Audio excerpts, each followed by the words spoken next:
నమస్తే అండి. ఇప్పుడు అందరికి జ్వరాలే కదా! అయితే మా ఇంట్లో నాకు, మా అమ్మాయికి ఇద్దరికి డెంగ్యూ ఫీవర్ వచ్చింది. ఆ డెంగ్యూ ఫీవర్ నుంచి మేము ఎలా కాపాడుకున్నాము, ప్లేట్లెట్స్ పడిపోతూ ఉంటాయి కదా! వాటిని ఎలా పెంచుకున్నాము అనేది మీకు చూపిస్తున్నాను ఈ వీడియో. ఇందులో ఏంటంటే మనం డాక్టర్ గారి దగ్గర ట్రీట్మెంట్ తీసుకుంటానే ఈ బొప్పాయి ఆకులు ఉన్నాయి కదా, ఈ ఆకుల రసాన్ని 3 పూట్ల తాగాలన్నమాట. అది ఎలా చేయాలో అనేది చూస్తున్నారు. ఇక్కడ మా ఆయన చేస్తున్నారనమాట. ఈ ఆకుని తీసుకొని వెనక ఎదుర 2 వైపులు బాగా కడుక్కోవాలి. కడుక్కున్న తర్వాత దీన్ని జ్యూస్ చేసుకోవాలన్నమాట.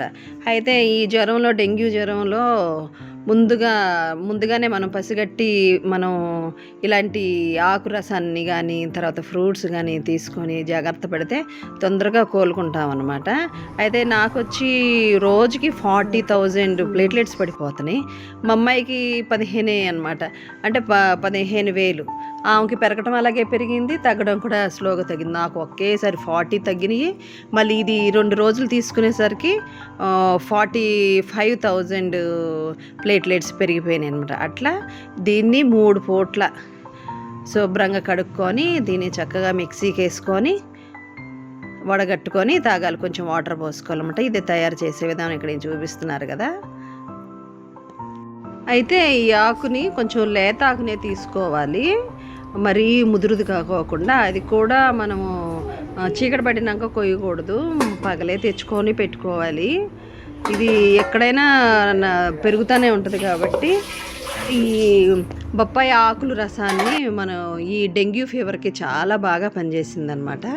అదేవిధంగా బొప్పాయి అంటే పప్పాయ ఫ్రూట్స్ని కూడా మనం తింటూ ఉండాలి. అలాగే మాకు ట్రీట్మెంట్ అనమాట డాక్టర్ గారి దగ్గరికి. అంటే ఇప్పుడు వచ్చే జ్వరాలు, ఇంతకుముందు జ్వరాలు అయితే మనం ఒక 3 రోజులు చూస్తే అదే పోయిద్ది అని ట్యాబ్లెట్లు వేసి పడుకునే టైప్లో ఇప్పుడు లేవు. ఈ జ్వరాలు చాలా డేంజర్గా ఉన్నాయి అనమాట. ఎందుకంటే దోమలు ఎక్కువ పెరిగిపోయినాయి. ఎక్కడ చూసినా పల్లెటూరులో తెలియదు కన్నా సిటీస్లో మాత్రం ఎక్కడ చూసినా చెత్త చెదారం పెరిగిపోయి, జనాభా పెరిగిపోయి ఎక్కడ చూసినా దోమలే అనమాట. ఈ దోమలు ఎక్కడ కుట్టినా మాకే తెలియదు. ఇంట్లో చాలా జాగ్రత్తగా ఉంటాను. బయటికి కొంచెం ఫంక్షన్ అట్లా వెళ్ళినట్టున్నాము. ఆ టైంలో మరి ఎక్కడ కుట్టిందా కానీ పిల్లకి నాకు ఇద్దరికి వచ్చేసింది అనమాట. ఇగో ఇలా మిక్సీ వేసేసుకొని చక్కగా దీన్ని వడగట్టుకోవాలి. పెద్దది కనపడలేదు అనమాట. ఇట్లా చేత్తో చేసుకుంటేనే ఆ పిప్పంతా బయటకు వస్తుంది. అందుకోసం ఇలా చేస్తున్నారు. ఆయనే పాపం 3 పూటలు అనమాట. 3 పూటలు తాగటం చాలా కష్టంగా ఉంటుంది, అయినా సరే తాగాల్సిందే. ఈ డెంగ్యూ జ్వరము ముందులోనే మనం కనిపెట్టాలి. లేకపోతే ఇదేంటంటే రోజు రోజుకి ప్లేట్లెట్స్ 40లు 70లు తగ్గిపోతూ ఉంటాయి. మ్యాక్సిమం మనకి 2 lakhs నుంచి ప్లేట్లెట్స్ ఉంటాయి. అట్లాగే ఒకేసారి 56,000కి వచ్చేసినాయి అనుకో ప్లేట్లెట్స్. అప్పుడు చాలా డేంజర్ అయింది అనమాట. ఈ బ్లడ్ ఎక్కించాలి, ప్లేట్లెట్స్ ఎక్కించాలి. తర్వాత వచ్చి ఇది ఒకలా లేట్ అయిపోయిందంటే తింటాకి ఉండదు, వామిటింగ్స్ అవుతాయి, బ్లడ్ వామిటింగ్స్ అవుతాయి, బ్లడ్ మోషన్స్ అవుతాయి.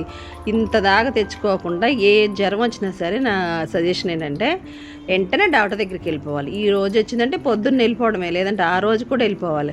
అంత ఘోరమైన జ్వరాలతో ఇప్పుడు మన దేశం అల్లాడుతుంది అనమాట. ఇగో ఇట్లా తీశారు.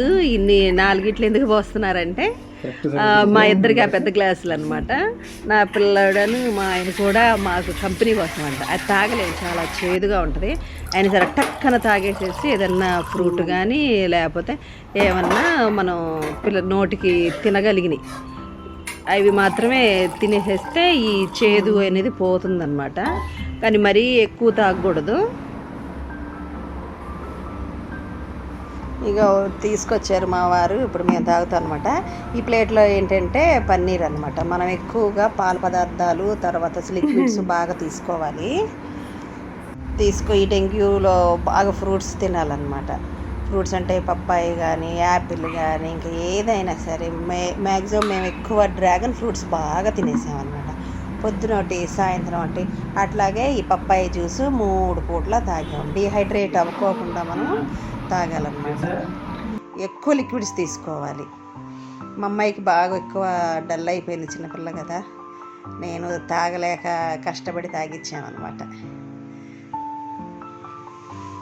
అట్లాగే డ్రాగన్ ఫ్రూట్ 3 పూట్ల తినేదాన్ని. బాగా బ్లడ్ తగ్గుతూ ఉంటుంది కదా, అందుకోసం డ్రాగన్ ఫ్రూట్ తింటూ ఉండాలన్నమాట. మీకు కనుక ఈ వీడియో నచ్చుంటే షేర్ చేయండి, లైక్ చేయండి, కామెంట్ చేయండి. డెంగ్యూ నుంచి దూరంగా ఉండండి, ఆరోగ్యంగా ఉండాలని కోరుకుంటున్నాను.